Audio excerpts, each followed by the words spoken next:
welcome to the Prep Beat. It's Thomas Lawrence. I'm TJ Holmes. Today we're going to preview the Burney Raiders 2012 football team.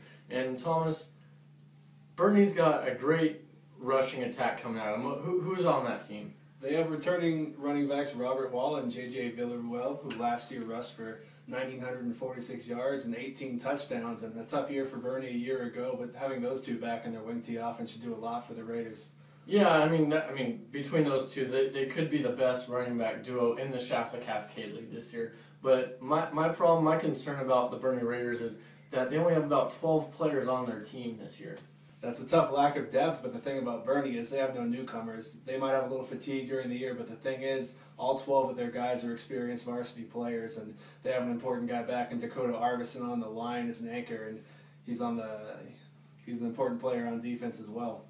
Yeah, and then looking at their schedule, taking a look at it right now, is there a specific game, or is there something about this game that this schedule that stands out to you?